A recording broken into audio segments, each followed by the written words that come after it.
जय श्री कृष्णा। मैं संध्या शर्मा श्री चैतन्य महाप्रभु की कथा में आप सभी हरि भक्तों को स्वागत करती हूँ। छत्रभोग में भाग्यवान ब्राह्मण के यहाँ रात्रि बिताई। प्रातःकाल उठकर नित्य कर्म से निवृत्त हुए। रामचंद्र खान ने समाचार भेजा, घाट पर नाव तैयार है। प्रभु अपने साथियों सहित नाव पर जाकर बैठ गए। नाव में महाप्रभु अपने भक्तों के साथ हरि कीर्तन करने लगे। अन्य भक्त भी पद का संकीर्तन करने लगे। नाव में खड़े होकर महाप्रभु जब नृत्य करने लगे तो नाव डगमग डगमग करने लगी। मल्लाह घबराने लगे, कहने लगे, सन्यासी बाबा हमारे ऊपर दया करो, उस पार पहुंचकर जी चाहे जितना नृत्य कर लेना। हमारी नाव को पार भी लगने दोगे या बीच में ही डुबो दोगे? महाप्रभु कब किसके सुनने वाले थे। वे तो श्री कृष्ण कीर्तन करते ही रहे। नाविकों को बड़ा भारी आश्चर्य हुआ, यह सन्यासी हमारी बात नहीं सुनता। कातर तो आकर स्वर में कहने लगे, महाराज आप हमारी बात को मान जाइए। नाव में इस प्रकार उछल उछल कर नृत्य करना ठीक नहीं। आप देखते नहीं उस पार घोर जंगल है, खूंखार भेड़ी और जंगली सुअर रहते हैं। आपकी आवाज़ को सुनकर वे दौड़े चले आएंगे। जल के भीतर मगर हैं, घड़ियाल हैं। नदी में चारों ओर नावों पर चढ़कर डाकू चक्कर लगाते रहते हैं। कृपया आप बैठ जाइए, आपके साथ साथ हमें भी विपत्ति के गाल में न डालिए। मल्लाहों की कातर वाणी सुनकर मुकुंद दत्त आदि तो कीर्तन करने से बंद हो गए, लेकिन प्रभु कब बंद होने वाले थे। वे तो कीर्तन करते ही रहे। फिर सभी फिर कीर्तन करने लगे। अमृत के सागर में डूबने का भय कैसा। श्री कृष्ण नाम तो जीवों को आदि व्याधि संपूर्ण भयों से मुक्त कराने वाला है। उनके सामने मगर, घड़ियाल, भेड़िया ये सब क्या वस्तु है। महाप्रभु कीर्तन करते रहे और बड़े आनंद में नाव आगे से आगे चलती रही। प्रभु जब नृत्य कर ही रहे थे, कीर्तन कर ही रहे थे कि नाव प्रयाग घाट पर आ लगी। नाव से उतरे, प्रयाग घाट पर स्नान किया, उड़ीसा देश की सीमा में प्रवेश किया। प्रभु ने अपने साथियों से कहा, तुम लोग सब यहीं बैठो, मैं अकेला ही भिक्षा करने जाऊंगा। प्रभु की बात को कौन टाल सकता है।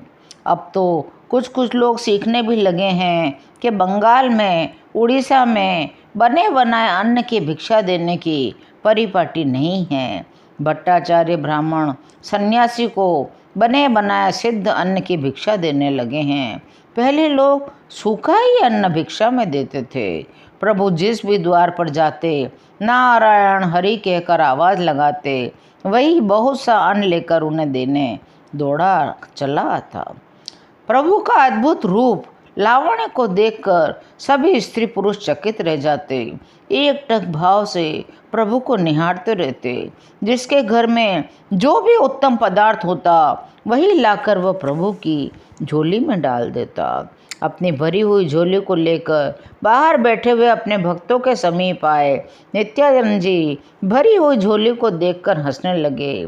जगदानंद जी ने प्रभु से झोली लेकर भोजन बनाया और बड़े ही आनंद के साथ सबने उस महाप्रसाद को पाया, भोजन किया। आगे चले। पूरी पर जाने वाली सड़क पर उन्होंने देखा कि कर ग्रह लगता है। वहाँ पर राजा की ओर से प्रत्येक यात्री पर नियमित शुल्क लगता था, तभी यात्री आगे जा सकते थे। अब उनके पास तो कोई द्रव्य था नहीं। प्रभु को भी उन लोगों ने आगे जाने से रोका। कहा, बिना नियमित द्रव्य दिए तुम आगे नहीं जा सकते। प्रभु इस बात को सुनते ही रुदन करने लगे, आंखों से निरंतर अश्रु निकलने लगे और कहने लगे, हे प्रभु, हे मेरे जगन्नाथ देव, क्या मैं तुम्हारे शीघ्र दर्शन न कर सकूँगा? हे नाथ, क्या मुझे तुम्हारे दर्शन नहीं होंगे?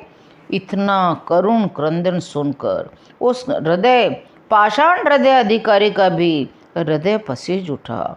क्या साधारण मनुष्य की आंखों से इतने अश्रुओं का निकलना संभव है? अवश्य ही ये कोई महापुरुष हैं, इन्हें जाने से नहीं रोकना चाहिए। तब वे अधिकारी प्रभु के समीप आए, पूछे, बाबा, आप इतने अधीर क्यों होते हो? आपके साथ कितने आदमी हैं? हमारा इस संसार में साथी ही कौन है? हम तो घर बार त्यागी विरागी सन्यासी हैं। हम तो अकेले हैं, हमारा तो कोई दूसरा साथी नहीं है। अधिकारी ने कहा, अच्छा तो आप जाइए। जब प्रभु आगे बढ़ने लगे तो आगे जाकर बैठ गए, घुटनों में सिर देकर रुदन करने लगे। अधिकारियों ने नित्यानंद जी आदि से इसका कारण जानने की जिज्ञासा की। तब नित्यानंद जी ने बताया, हम चारों प्रभु के भक्त हैं, हमारे बिना वे अकेले नहीं जाएंगे। तब अधिकारियों ने सबको जाने दे दिया। उस प्रकार उन शुल्क एकत्रित करने वाले अधिकारियों के हृदय में अपने प्रेम भाव को जताते हुए प्रभु अपने साथियों सहित स्वर्ण रेखा नदी के तट पर पहुँचे। नित्यानंद जी की प्रतीक्षा में थोड़ी दूर जाकर प्रभु बैठ गए। जगन्नाथ दामोदर पीछे पीछे आ रहे थे। जगन्नाथ जी के हाथ में प्रभु का दंड था। उन्होंने नित्यानंद जी से कहा, श्रीपाद, यदि आप महाप्रभु के दंड को भली भांति पकड़े रहें तो मैं गांव में से भिक्षा कर लाऊं? नित्यानंद जी ने कहा, अच्छी बात है, मैं दंड को खूब सावधानी से रखूंगा, तुम आनंद से जाकर भिक्षा ले आओ। जगन्नाथ पंडित के हाथ से नित्यानंद जी ने दंड ले लिया। नित्यानंद जी ने मन में सोचा, यह दंड तो प्रभु के लिए एक जंजाल है। जिन्हें प्रेम में अपने शरीर का होश तक नहीं रहता, वह भला इस दंड की रक्षा कैसे करेगा? दंड का विधान तो साधारण अवस्था वाले सन्यासी के लिए है, इसलिए इनके लिए तो इस दंड का रखना व्यर्थ है। सोचकर नित्यानंद जी ने उस दंड के बीच में से 3 टुकड़े कर दिए और तोड़ ताड़ कर वहीं फेंक दिया। भिक्षा करके जगदानंद पंडित लौटे। श्रीपाद, आपने दंड कहाँ रख दिया? यहीं कहीं पड़ा होगा, देख लो। श्रीपाद, यह आपने क्या किया? महाप्रभु के दंड को तोड़ दिया? उन्होंने मुझे सावधानी से रखने के लिए दिया था, अब मैं प्रभु से जाकर क्या कहूँगा? रोते हुए टूटे हुए दंड को लेकर जगदानंद जी प्रभु के पास पहुँचे। प्रभु, नित्यानंद जी को दंड देकर मैं भिक्षा लेने समीप गया था, उन्होंने दंड को तोड़ डाला। प्रभु ने प्रेम का रोष प्रकट करते हुए नित्यानंद जी से कहा, श्रीपाद, आपके तो सभी काम बड़े ही चपलतापूर्ण होते हैं। भला दंड भंग करके आपको क्या मिल गया? क्या आप मुझे धर्म से भ्रष्ट करना चाहते हैं? सन्यासी के पास एक दंड ही तो परम धन होता है। कैसे मैं आपके साथ रहकर अपने धर्म का पालन कर सकूंगा? नित्यानंद जी ने बात को टालते हुए कहा, यह तो बांस का ही दंड था, उसके बदले में आप मुझे ही अपना दंड पात्र बना लीजिए और जो भी उचित दंड समझे मुझे दे दीजिए। वह बांस का दंड कैसे था? उसमें सभी देवताओं का अधिष्ठान था। आप मुझे न जाने क्या समझते हैं। आपके साथ रहने का मुझे यही फल मिला। एक दंड था, वह भी आपने नष्ट कर दिया। अब न जाने आगे क्या करेंगे। मैं अब आप लोगों के साथ नहीं जाऊंगा। या तो आप लोग आगे जाएं या मुझे आगे जाने दें।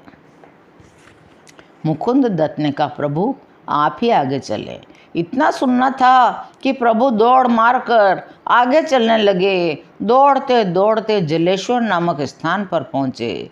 जलेश्वर नामक स्थान शिव जी का एक बड़ा भारी मंदिर है। उसमें बहुत से श्रद्धालु ब्राह्मण धूप दीप नैवेद्य आदि पूजन की सामग्रियों से शिव जी की पूजा कर रहे थे। आज की सुंदर कथा यहीं विश्राम लेती है। शेष कथा को सुनने के लिए चैनल को सब्सक्राइब करिए और मेरे साथ प्रेम से बोलिए, हरे कृष्ण कृष्ण कृष्ण हरे हरे, हरे राम राम राम हरे हरे।